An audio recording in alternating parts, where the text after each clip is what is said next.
Hey champions, today we'll be having a look at Wildrift's patch notes 2.2.a. So Wildrift is full of mysteries, the ancient order of stargazers, the, I can't say this word, enigmatic armadillo, Rammus, and just what does honey fruit taste like. Welcome to patch 2.2.a. So we're just going to be going through these patch notes together and just have a little discussion about them. But yeah, so let's get through it. It's a lot of stuff. There's a lot of things in this patch. So it starts off as Wildrift is full of mysteries. One of these is the traveling armadillo Rammus, who will be rolling his way into the rift in a few days' time. The stargazers sworn to protect humanity from unfathomable cosmic threats will make their presence known later in this patch. Finally, we're answering one of the biggest unknowns in facing Wildrift today. Is it possible to win a game as Diana? Welcome to patch 2.2a. Reminder, the content will be released throughout the patch in case you missed it. Here's a preview on the new stuff coming to Wildrift in April and May. We'll have a look at that later. So, new champions, Rammus the Armadillo, idolized by many, dismissed by some, mystifying to all. The curious being Rammus is an enigma protected by a spiked shell. He inspires increasingly disparate theories on his origin, whether he goes from demigod to sacred oracle to a mere beast transformed by magic. Whatever the truth may be, Rammus keeps his own counsel and stops for no one as he roams the Shuriman Desert. He's going to be released on the 22nd of April, so it's actually quite a while away, but I'm really excited to have a first look of him when he comes out. He has a bunch of new skins as well. If you're interested in the new skins, there's the Stargazer skins, Molten Rammus and Sweeper Rammus. They'll be released throughout the patch, so I don't know if they're released all at once or just over time. There are new accessories in the patch as well. You can earn or purchase accessories from a bunch of different sources. Please check the Ravelint page in-game for more information on how to get them. So there's icons, emotes, recalls, and baubles. And yeah. A new event as well, Stargazer, to celebrate the launch of the debut First to Wildrift skin line? Yeah, skin line. An in-game event introduces you to the world of the Stargazers Camille, Twisted Fate, and Soraka. Complete missions to unlock blue modes and accessories for the event, which runs until the end of April. The Stargazer event will begin on April 15th, so for me that's 2 days from now, but for some of you that might be 3 days from now. Well, no, sorry, that's 3 days from me as well. I don't know what time they're talking from because I'm from Australia. In testing, 120 FPS support. That's really cool. So at the moment, it's capped out at 60 FPS, but they're going to be rolling out 120 FPS. That's pretty sick. So if you're experiencing performance issues, please switch back to a fully supported frame rate. And yeah, I really hope it works well for my phone because recording it is a bit hard with a 60 FPS already. But yeah, so some champion changes. Alistar, for a tanky supportive champ, Alistar's dealing way too much damage, particularly to turrets. Using headbutt to attack turrets, did you know you could do that? I had no idea. Should be a bit of more of a conscious choice. So the headbutt damage has been decreased, and the turret damage ratio has been decreased as well. Blitzcrank has been slightly underperforming for a while now. He was really OP actually at the beginning, and then they nerfed him, but it looks like he's going to get a buff again. So we're reverting some of the nerfs he received last year. These changes combined with the recent tank item update should give him a healthier space in the support roster. So rocket grab damage has been increased, and overdrive, the slow duration, has been decreased.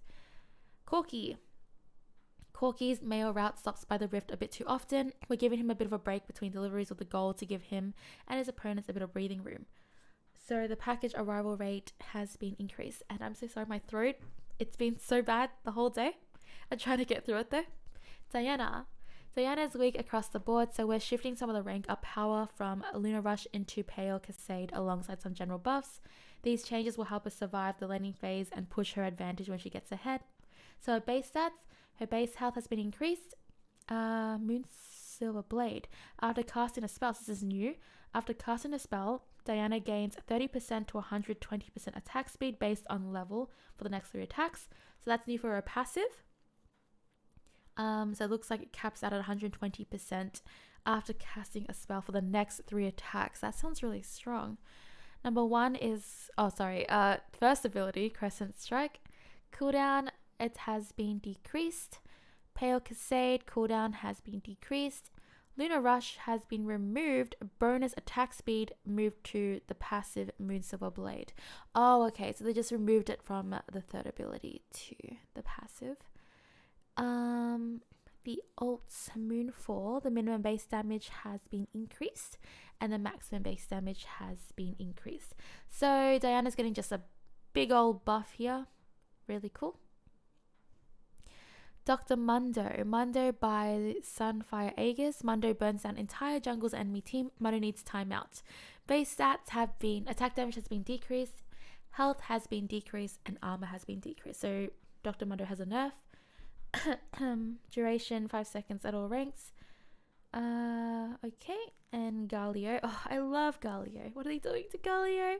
Much like his iconic ultimate, Galio arrived with a bang and disrupted the meta significantly. We're toning back his damage across the board and shortening his Justice Punch rage based on the feedback that it felt too little too long. No, he's my favorite. He's my favorite mid champ. Okay, I'm sad. It's okay. His base stats health have been decreased. Colossal Smash cooldown has been increased. Yeah. Base damage has been I'm trying to read this as I talk about it. Base damage has been decreased. No. Wind of War percent HP damage per AP ratio has been decreased. Shield of Durand cooldown has been increased. AP ratio has been decreased, and Justice Punch, the dash range, has been decreased. This makes me sad. I love Galio so much. He's my favorite, but it's okay. He was very strong. I also thought he felt really, really strong. Like I did really well with him in all my games, and I don't usually. No, I'm kidding. But yeah, he's doing really well. Leona. Leona's not quite shining as crowd controlling support tank yet, so we're lowering the cooldowns of her core lockdown combo. So Leona has basically got a buff. That's really cool. Pantheon. We're happy with Pantheon's mini rework from patch 2.2, but he could still use a few more tools in his arsenal. These adjustments should help him maintain his ability to carry an early game lead into a W. So his base stats have been increased. And his Comet Spear, everything in here has been about the same. It's slightly increased here. Bonus 80 ratio has been increased, and the critical strike bonus has been increased as well. So Pantheon got a buff. Shyvana's got it all. Tankiness, high damage. She's a freaking dragon. In the absence of Davion, we're cutting down her damage and health. So Shyvana's getting a nerf. Shyvana's getting a nerf. So her health has been decreased. Her cooldown has been, for her first ability, has been increased. And her flame breath for her third ability the HP damage ratio has been decreased. Tristana, we're cautiously buffing Tristana as she's not matching up to the rest of the marksman roster. So her base stats, her attack damage per level has been increased, and her explosive charge cooldown has been decreased. My throat is dying. I'm gonna drink some water. These patch notes are long. But so far, what do you guys think about like everything? I'm so sorry. This video is like so unprofessional.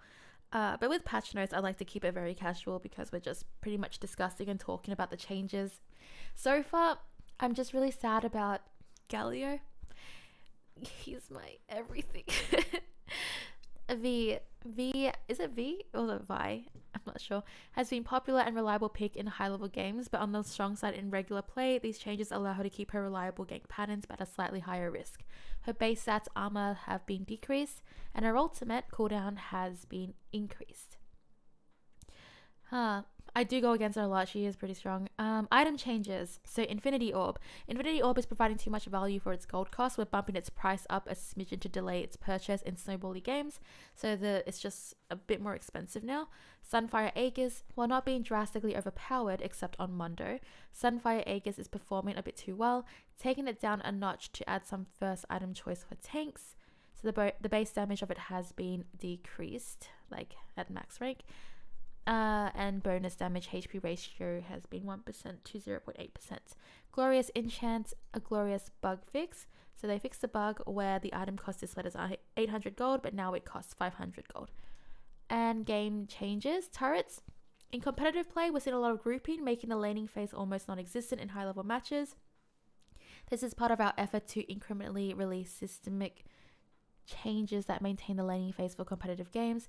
So during the first 4 minutes, previously 3 minutes, solo, which is Baron lane, and mid lane outer turrets gain 90 bonus armor and magic resist. During the first 4 minutes, previously 3 minutes as well, all outer turrets gain additional defensive bonuses when multiple enemies are nearby. 2 champions in total, 10 armor and magic resist. 3 champions in total, 100 to 250 armor and magic resist. 4 champions in total, 200 to 300 armor magic resist. 5 champs in total, 300 to 350 armor magic resist. Then we have free to play champions. So here's the roster for free to play champions right here. Really cool. Galio is free, yay, but he's gonna be nerfed. I'm really excited to try out. There's a lot of champions that I don't have that's on this, so that's really cool. I'll make a guide for them as well, so then you can like know how to play them when they're out.